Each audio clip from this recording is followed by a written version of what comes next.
La bioénergie que l'on peut retrouver dans le biogaz, le biofuel et les déchets agricoles et urbains s'affirme de plus en plus comme une nouvelle forme d'énergie moderne, une source potentielle de production d'électricité que la Côte d'Ivoire veut exploiter de façon optimale. La bioénergie a compté pour 61% des besoins énergétiques, surtout pour les ménages qui sont en zone rurale. Si on y prend garde, si on ne gère pas ça correctement, on peut arriver à d'autres situations qui sont désagréables. Ces 3 jours d'atelier qu'organise la Direction générale de l'énergie visent à valider le plan d'action national et le code de bioénergie élaboré avec l'appui de partenaires internationaux. C'est également notre mandat, nous, de pouvoir faire avancer sur la totalité des sujets énergie renouvelables. Et donc on sait qu'il y a eu beaucoup d'opérateurs qui ont été appuyés ces dernières années, notamment sur la question du solaire.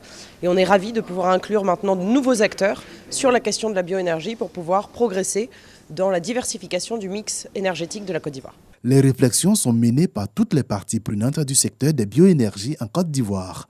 Elles portent entre autres sur le cadre institutionnel, l'identification des sources de production ou encore les modes de financement des projets en matière de bioénergie.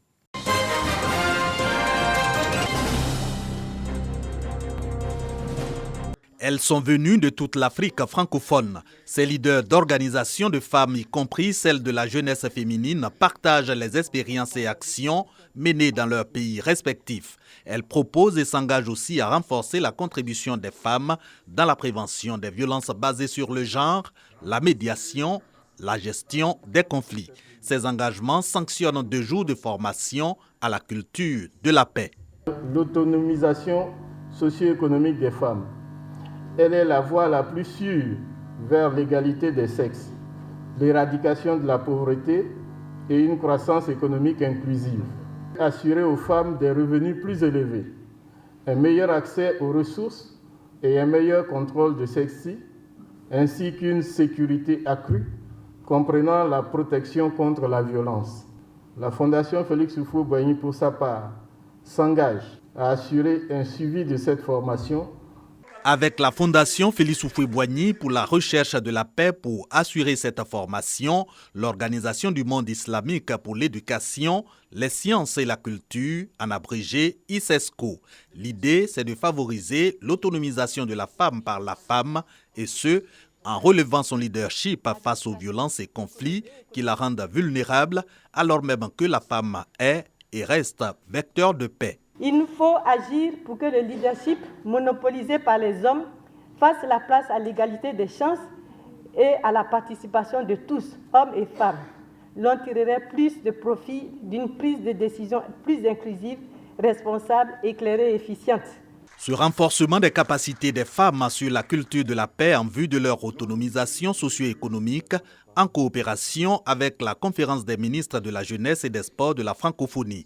Il se tient dans la vision de l'ICESCO de promouvoir des ambassadrices de paix en déclarant 2021 année de la femme.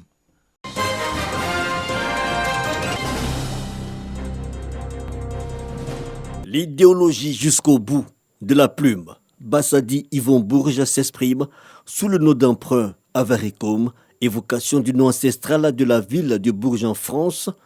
Congolais et français, une double culture qu'il porte fièrement. Son œuvre, 85 pages et une exclamation en page de couverture. L'écriture est un hurlement. Il s'agit d'exploration des mots et tares d'une Afrique prompt à exposer ses turpitudes et noyer ses espoirs. Partager mes idées avec les jeunes de ma génération, avec les Africaines et les Africains. Voilà.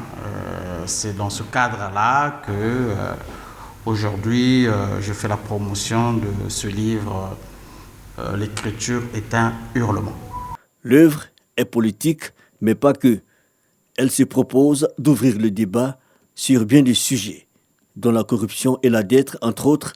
La dette qui s'impose pour nos États comme un recommencement perpétuel, une sorte de mythe de Sisyphe, un recommencement des choses. Cette écriture qui hurle a été inspirée par la vie que nous menons sur le continent africain. Nous avons beaucoup de difficultés, on constate que nous avons des difficultés d'organiser nos sociétés, de nous comparer par rapport aux sociétés qui vont déjà à la Lune, alors qu'on a beaucoup de richesses, on a une jeunesse pertinente, on a des grands cadres, on a des richesses, mais notre continent est toujours à la traîne. Et donc, cet état de fait m'a inspiré et m'a suscité, m'a amené à cette réflexion-là, de dire, est-ce que ce sont les problèmes que nous avons connus, les problèmes qui ont connu nos aïeuls? Avaricum en appelle alors au coaching à la congolaise. Juriste, philosophe, l'auteur, qui n'est pas son premier ouvrage, rêve d'un Congo et par extension d'un continent africain capable d'offrir durablement un avenir aux futures générations.